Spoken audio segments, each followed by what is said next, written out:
So King Solomon, who was the wisest of all men, he wrote some books.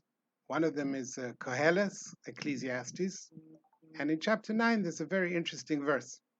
He says, whatever your hand finds to do it with all your might. For in the realm of the dead, in Sheol, where you're going, there's neither working, nor planning, nor knowledge, nor wisdom. So in essence, it sounds as though King Solomon is telling us to do what we want to do. Whatever you feel like doing, go ahead and do it. Get it in, because when you get to hell, they're not going to be able to do anything. So the Zohar looks at this verse and is like, did King Solomon lose the plot or something? Like, really?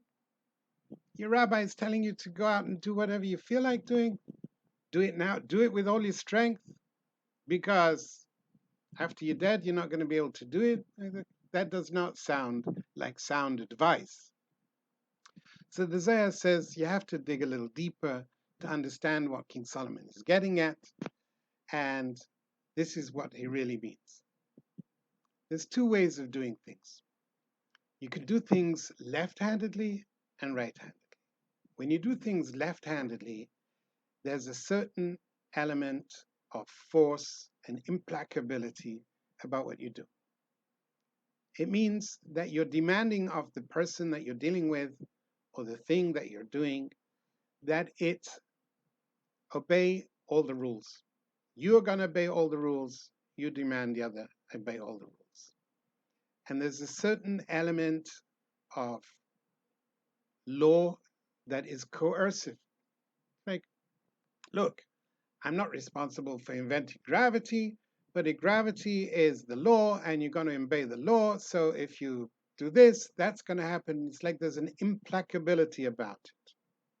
And a lot of people feel that if only the world were to run that way, everything would be fine because everybody would do the right thing. Yeah. But that is not what God wants from us. God wants that when we go out and we drive, we don't get into a power struggle with the car next to us or behind us or in front of us because it is not obeying the rules of the road. And when you're dealing with your children, you don't approach, your relationship with them, then it has to fit all the legal niceties. And when you're dealing with people, you can't deal with them on the understanding that they are going to meet all your expectations. All those things are left-handed things. So Shlomo HaMelech, King Solomon, is saying, whatever your hand finds to do, and the Zohar Kodesh says your hand refers to the left hand. Do it with all your might, that's the right hand. After we were saved from Pharaoh at the Red Sea, and we were singing the Song of the Sea, one of the verses is, Yemincho Hashem nedori b'koyach, your right hand, God, is magnificent in koyach, in might, in potential. The right hand of God.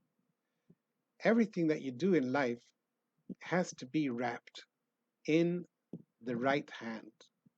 It's really crucial not to approach life and do things with the left hand. And then the Zohar Kodesh says, and this is what King Solomon means when he says, because in Sheol, there's no thinking, there's no planning, there's no chokhmah, there's no wisdom. Because if a thing is done with the right hand, if a thing is done with chesed, with love, if an action that you perform in this world is wrapped in the clothing of gentleness, God doesn't allow it to go to Sheol. It doesn't matter what you've done in life. If the thing that you did is wrapped in love, it doesn't get lost. It never gets lost. And so therefore, you could go through Sheol, you could look with a comb through Sheol with a fine-tooth comb, and you won't find things there that are done with cheshbon, with knowledge and with wisdom, because God doesn't allow it there. That's what King Solomon is telling you. there's neither working nor planning nor knowledge nor wisdom in that place. And therefore, if you make sure that the things that you do are done with chesed in the final analysis, then nothing that you've done is going to end up in that bad place. So the Ishbitzer says that this is the meaning of the opening of this week's Sedra, Shoftim v'Shotrim, judges and police. You have to set up judges and police in all your gates.